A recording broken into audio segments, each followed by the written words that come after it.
Hello everyone. మనం ఈరోజు ఈ వీడియోలో మోందా తుఫాన్ గురించి విన్నాం. మోందా తుఫాన్ గత 3 రోజులుగా మన రాష్ట్రంపై ప్రభావం చూపుతూ ఉన్నది. 26వ తేదీన ఇది తీవ్ర సముద్రం వాయుగుండంగా మారి ఆంధ్రప్రదేశ్ రాష్ట్రంలో పలు జిల్లాల్లో వర్షాలు కురుస్తున్నాయి. ఓవరాల్గా 120 నియోజకవర్గాల్లో ఈ వర్ష ప్రభావం నమోదైనది. 1632 కిలోమీటర్ల మేర రోడ్డు నష్టం జరిగినది. 60 చోట్ల భారీ చెట్లు నేలకూలాయి.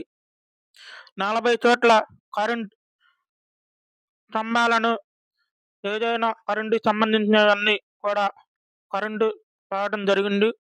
మరిన్ని ఇటువంటివి సకాలంలో సిఆర్డిఎఫ్, ఎన్డీఆర్ఎఫ్ బృందాలను పరిశీలించి వాటిని సైడ్ చేయడం కానీ జరిగినది. ట్రాఫిక్ క్లియర్ చేయడం కూడా జరిగింది 2 గంటల్లో. అదేవిధంగా 26, 27 తేదీల్లో పలు ప్రాంతాల్లో పునర్వాస కేంద్రాలకు జనాన్ని తరలించడం జరిగింది. ఆ కేంద్రం కూడా ఆహార నాణ్యతను, ఆహారానికి సంబంధించినటువంటి అన్ని ఐటమ్స్ కూడా వాళ్ళకి ఏర్పాటు చేయడం జరిగింది. అందులో రాష్ట్ర ప్రభుత్వం ఆదేశాల మేరకు ప్రభుత్వ ఎమ్మెల్యేలు, నాయకులు అందరూ పాల్గొని సమన్వయాలను పరిశీలించడం జరిగింది. ఈ వర్ష ప్రభావం మరి ముఖ్యంగా వైజాగ్ ప్రాంతంలో కూడా రోడ్లు కొట్టుకుపోయింది. మరి ముఖ్యంగా చెప్పాలంటే కాకినాడ ప్రాంతం తీరం దాటికి ఉప్పాడ కాకినాడ ప్రాంతం రోడ్డు కొట్టుకుపోయింది. రాష్ట్ర వ్యాప్తంగా 150,000 ఎకరాలు పంట నష్టం జరిగింది.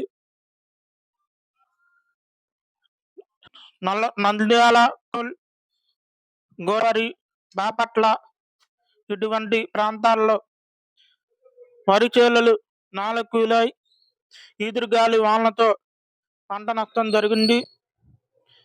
మరి ఈ రోజున అంటే 29వ తారీఖు రాష్ట్ర ముఖ్యమంత్రి గారు ఇటువంటి ప్రాంతాల్లో ఏరియల్ సర్వేను నిర్వహించడం జరిగింది.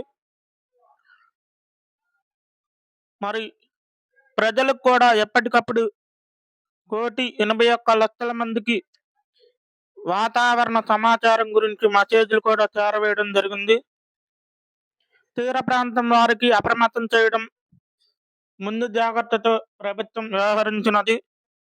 దానివల్ల ప్రజలకు ఎటువంటి నష్టం జరగలేదనే చెప్పాలి. గత 26, 27, 28 తేదీల్లో రాష్ట్ర ముఖ్యమంత్రి గారు ఆర్డిటిఎస్ కార్యాలయంలో నుంచి వాతావరణ పరిస్థితులను ఎప్పటికప్పుడు పరిశీలించడం జరిగినది. నారా లోకేష్ గారు పిఎంఓ వారితో సంప్రదింపులు జరిపి వారికి రాష్ట్ర పరిస్థితుల గురించి తెలియజేస్తూ ఉన్నారు. పవన్ కళ్యాణ్ గారు రాష్ట్రంలో ఎటువంటి నష్టం జరిగిందనేది అధికారులతో చర్చించి సెంట్రల్ గవర్నమెంట్ వారికి నివేదిక అందజేయడానికి అధికారులతో మీటింగులతో ఏర్పాటు చేయడం జరిగింది.